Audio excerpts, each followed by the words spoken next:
Assalamualaikum warahmatullahi wabarakatuh.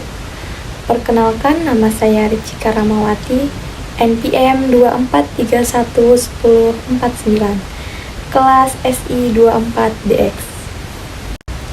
Video kali ini saya akan menjelaskan tentang jurnal umum. Jurnal umum merupakan sebuah jurnal yang dimanfaatkan untuk pencatatan berbagai transaksi yang tidak dapat dicatat dalam jurnal khusus. Jurnal umum ini identik dengan buku harian di mana dipergunakan untuk mencatat setiap transaksi debit ataupun kredit yang terjadi dalam urutan tertentu. Selanjutnya, langkah-langkah membuat jurnal umum. Yang pertama, identifikasi transaksi terlebih dahulu. Nah, di sini tentukan jenis-jenis transaksinya terlebih dahulu yang akan dicatat, seperti pembelian, penjualan, penerimaan kas, atau pengeluaran kas. Yang kedua, tentukan akun yang dipengaruhi. Nah, di sini kita tentukan akun-akun yang terlibat dalam transaksi, seperti kas, persediaan, piutang, utang, dan lain sebagainya. Yang ketiga, tentukan debit dan kredit. Nah, di sini pastikan bahwa semua total debit sama dengan total kredit dalam setiap entry jurnalnya. Dan yang keempat, buat entry jurnal. Nah, di sini kita catat seperti tanggal, keterangan, debit, dan kredit pada kolom yang sesuai dalam jurnal umum. Dan yang terakhir, verifikasi. Pastikan semua entry jurnal sudah benar dan akurat sebelum dipindahkan ke buku besar. Selanjutnya, ini adalah contoh jurnal umumnya. PT Jasa Bayeman, tanggal 31 Maret 2024. Nah, saya buat ada 5 kolom.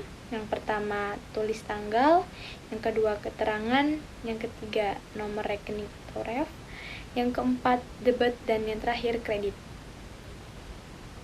Nah, di sini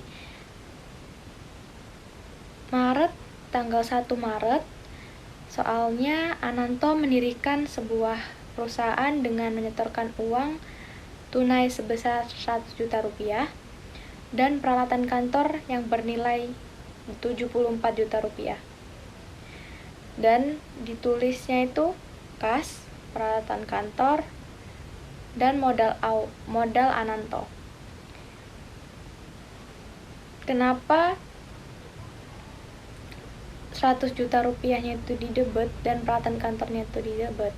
Karena Ananto memulai bisnisnya dengan menginvestasikan uang pribadinya, yang disebut itu kas, dan memberikan aset berupa peralatan kantor kepada perusahaan. Nah, berarti aset perusahaan itu bertambah, kas dan peralatan kantor. Makanya kas sama peralatan kantor itu didebet karena dia bertambah. Dan modal Ananto juga bertambah. Kenapa bisa 174 juta rupiah? Karena 100 juta rupiah dan 74 juta rupiah itu dijumlahkan jadi menjadi 174 juta rupiah dan dia dimasukkannya ke kredit. Soal yang kedua, dibayar sewa bulan Maret sebesar 15 juta rupiah. Nah, saya tulisnya di sini biaya sewa, kasnya di bawah biaya sewa. Kenapa kasnya itu masuk ke kredit dan biaya sewanya itu didebet? Karena perusahaan mengeluarkan uang untuk membayar sewa tempat usaha. Nah, artinya kasnya itu berkurang, makanya ditulisnya itu di kredit. Dan biaya sewanya itu bertambah, makanya biaya sewanya itu ditulisnya di debit. Dan soal yang ketiga, dibeli perlengkapan kantor secara kredit seharga 8 juta rupiah. Nah, di sini saya nulisnya perlengkapan kantor utang dagang. Perlengkapan kantornya itu didebet dan utang dagangnya itu dikredit. Perusahaan membeli perlengkapan kantor namun belum membayarnya secara tunai. Nah, makanya akibatnya perlengkapannya kantornya itu bertambah dan utang dagangnya itu juga bertambah. Jadi perlengkapan kantor didebet, utang dagangnya dikredit. Terus selanjutnya dibayar gaji pegawai bulan ini sebesar 18 juta rupiah. Nah, di sini saya nulisnya biaya gaji, kasnya di bawah biaya gaji. Kenapa kasnya ada di kredit dan biaya gajinya ada di debit? Karena perusahaan membayar gaji kepada karyawannya, nah berarti kasnya itu berkurang dan biaya gajinya bertambah. Makanya kasnya itu dikredit karena dia berkurang dan biaya gajinya itu didebet karena biaya gajinya itu bertambah.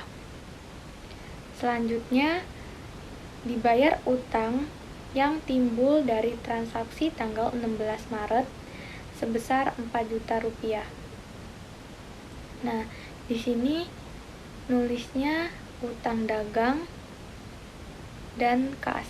Utang dagangnya itu 4 juta rupiah ada di debit dan kasnya itu ada di kredit 4 juta rupiah. Kenapa kasnya ada di kredit dan utang dagangnya di debit? Karena di utang kenapa ada di debit?